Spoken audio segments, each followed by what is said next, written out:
Hey, good morning. Welcome, reading The Art of Focus by Dan Coe. It's day 17, and we're on page 74 if you're following along. The mental energy we invest in the system that survives our identity will influence our experience. This alone explains the gap between the miserable and the fulfilled. The miserable allow their focus to be manhandled by their environment. The fulfilled understand the external world through observation and control their focus within it. To make this more practical, the reason we attempt to survive an identity is because of the goals that form that identity. The more mental energy you invest in a meaningful goal, the more important it becomes to you. When you're consciously investing in that goal, the feeling of pure progress is incredible. You know that you are moving forward toward your goal. You have feedback. Most people think they find their passion when in reality they create it by investing mental energy into a goal. Only then can they cultivate an intrinsic reasoning that pulls them to achieve that goal. If you wait until you feel passionate enough to act, you will never discover what is truly meaningful to you. If you stop making progress, you begin to feel less satisfied with life, and if it drags on too long, the pain can be unbearable. Why? Because you subconsciously know that you're wasting the mental currency you've invested in a goal by not achieving it. If you don't have the feedback of progress to remind you that you're on the right path, you begin to feel lost. This is only half of the story. Survival is not only about preserving who we are through defensive strategies, but offensive. We don't try to survive our sense of self, but reproduce it. Conceptual reproduction is the drive to spread ideas, beliefs, and biases that make you you. There is a reason we feel the pull to create. An author's drive to write a book is not only for the joy of creation, but to impregnate the minds of others with their ideas so they can live long beyond their physical death. When we engage in conversation with a friend, we can often find a shared perspective in which to exchange ideas to strengthen each other's worldview. As humans, we give notice and accept the ideas that will aid in the achievement of our goals, for better or worse. Of course, this can flip on its head very fast. If our beliefs are threatened, emotions flood our minds, and we feel the urge to lash out in a verbal storm of parroted ideas to survive whatever beliefs we subscribe to.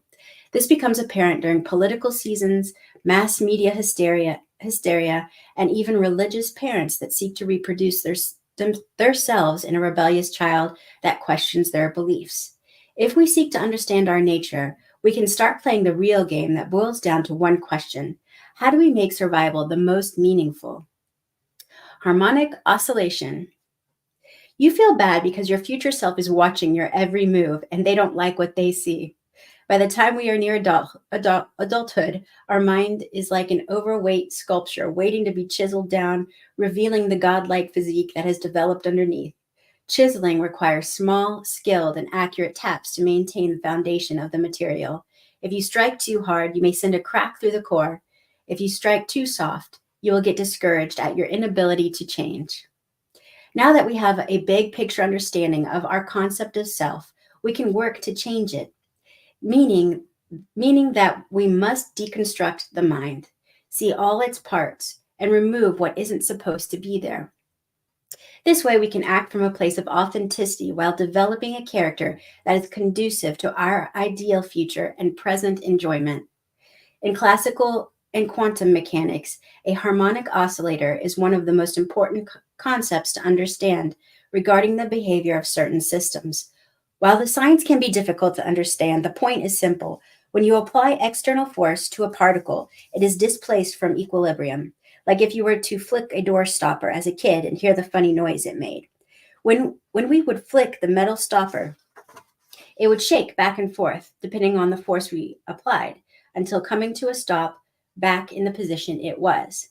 A better example would be a string attached to two objects, forming a relationship between them. If that string was plucked, or if one of the objects moved in a quick manner, the string would bounce up and down like a wave until coming back to a calm state. Under another lens, we can think of the mental construct of self as a house, but not a home. When you build a house, you start with a sturdy foundation, add the structure, and paint over it in a way that appeals to the eye. Thanks to entropy, the house tends toward disorder. You need layers of systems to maintain the structure with invested mental energy to match.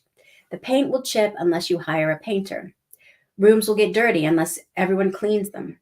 The dishes won't be washed unless someone does it physically or uses technology to save mental energy. Not only that, but if you want to change the structure of the house, you must be precise and knowledgeable. It is common sense to not demolish the house as a whole, because that is on par with death of the house itself and everything inside it. You also wouldn't move a foundational piece of the house as your starting point. Instead, you start your reconstruction with what you know, you learn, experiment, and improve your understanding of the house as you iterate on a long-term plan. When we translate this to our mind and change the identity that no longer serves us, when you try to remove a part of your house, you are applying an external force.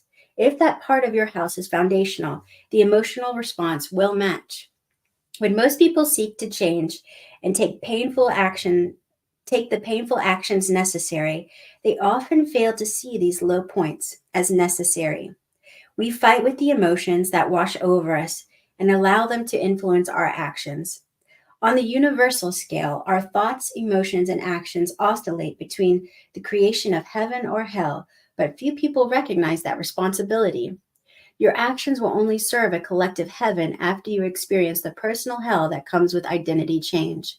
From that chaotic rock bottom, it is your responsibility to bring order to your life.